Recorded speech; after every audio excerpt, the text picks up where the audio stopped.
pessoal, tudo bem? Aqui é a professora Andresa e da disciplina de Fundamentos de Biofísica para Recursos Fisioterapêuticos, e na aula de hoje nós vamos iniciar um tópico novo conhecido como biomecânica.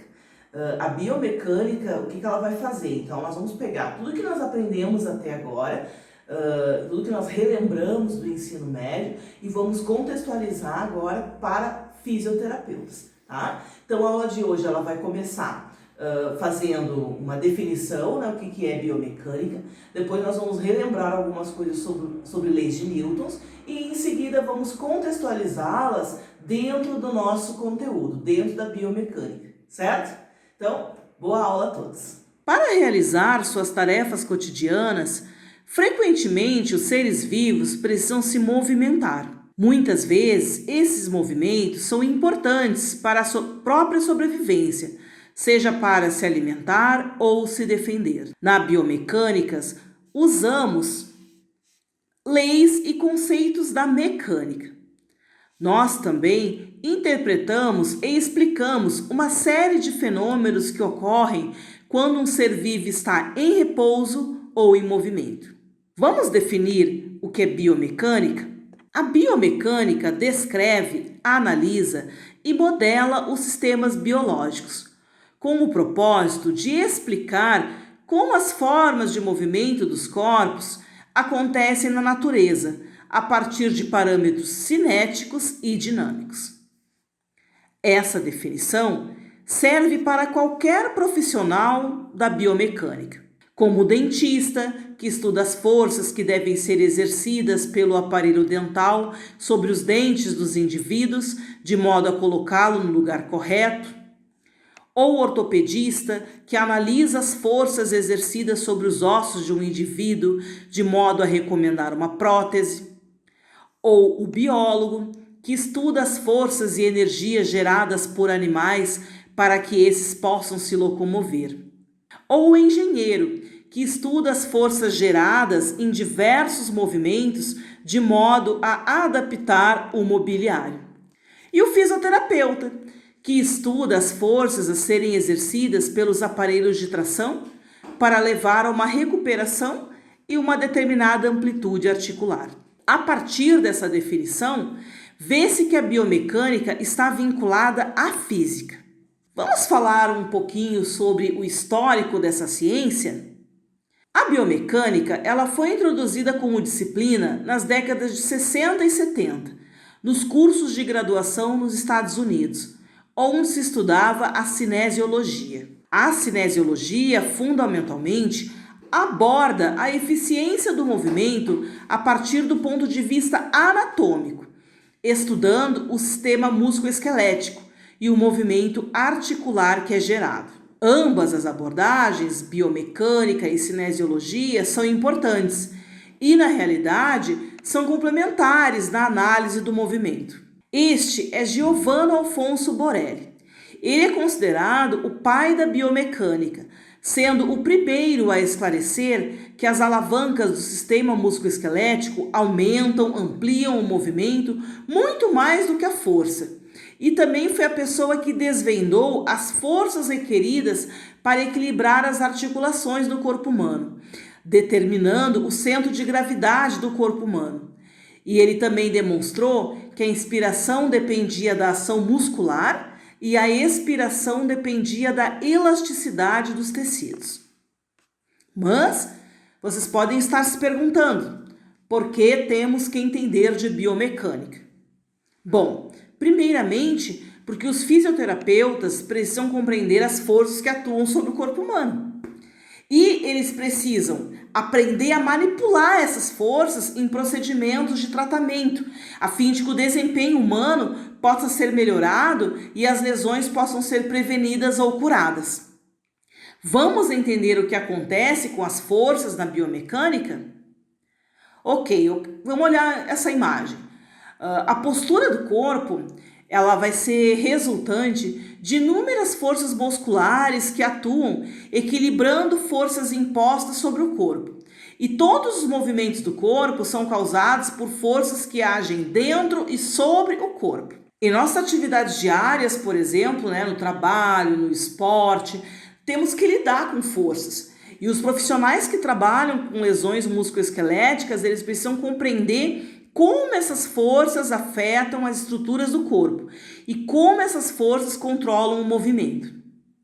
A biomecânica, gente, ela tem uma relação estreita com a força, pois ela procura elucidar os movimentos com indicadores cinemáticos, considerando que os corpos se movimentam igualmente e trabalham com forças internas e externas das estruturas biológicas corporais, como a força muscular, as forças exercidas dos ligamentos, cartilagens, ossos, tendões, tá? Mas tem um problema, tá? Não existe na literatura um consenso sobre os princípios mínimos a serem abordados na graduação referente à biomecânica. Então, por causa disso, e seguindo grande parte da literatura existente sobre o assunto, seguirei os princípios mínimos. Então, a gente vai conhecer as leis de Newton, vamos relembrar elas, baseadas agora para o corpo humano, os conceitos de atrito, torques e alavancas. Bom, sobre as leis de Newton nós já comentamos nas aulas anteriores, né? E sabemos que elas foram descobertas por um cientista com várias especialidades nas áreas da matemática, química, física e mecânica, chamado Isaac Newton. Ele conseguiu esclarecer o que ocorre no movimento, quais as forças envolvidas e a forma como essas forças se comportavam. Além de explicar, ele classificou em 3 tipos distintos, os quais serviram como fundamentos, explicações e entendimento de várias ciências, como é o caso da biomecânica. Vamos relembrar quais são essas leis? Bom, a primeira é a lei da inércia, que afirma que um objeto permanece em seu estado existente de movimento ou repouso, a menos que sofra a ação de uma força externa. Por exemplo, uma bola de futebol parada sobre um gramado está em equilíbrio, neste caso em repouso, desde que o peso e a força da bola estejam equilibrados com aqueles do campo. Assim que a bola é chutada, ela permanece em equilíbrio e se move em determinada direção a uma velocidade específica, até que novamente sofra a ação de outras forças. Já a segunda lei é a lei da aceleração. E ela afirma que quando uma força externa age sobre um objeto, o objeto muda sua velocidade ou acelera-se em proporção direta à força aplicada. Anatomicamente, isso é observado quando um indivíduo segura um halter. Vamos dizer, por exemplo, que o peso desse halter seja igual a uma força de 5 newtons. E para que ele permaneça, que o halter permaneça em equilíbrio, é necessário que exista uma outra força de 5 newtons que deve contrabalancear este peso, né, que é chamado de força de resistência. A última lei diz que para cada ação existe uma reação de intensidade igual, mas com sentido diferente. São forças chamadas de ação e reação, e elas vão ter sempre o mesmo padrão, a mesma direção. No entanto, o sentido será contrário. Um exemplo para essa terceira lei pode ser um carro parado numa superfície como esse da imagem e ele fica sob a ação de 2 forças, né, se ele está parado. A força da gravidade, que é a força-peso, e a força que a superfície exerce sobre ele, que a gente chama de força normal. Assim, né, à medida que o carro sofre essa ação da gravidade, a superfície vai reagir com uma força igual e oposta. Ok, relembramos as leis e agora vem a pergunta, né? Como aplicar essas leis no corpo humano? Bom, dependendo da localização, gente, do músculo e do tipo de movimento executado, a força molecular produzida ela pode ser vista como resultante de componentes que atuam especificamente no movimento de uma parte do corpo. Então, na imagem, nós temos o caso de 2 segmentos ósseos e um músculo, tá? Cuja origem O se encontra num segmento e a inserção I em outro.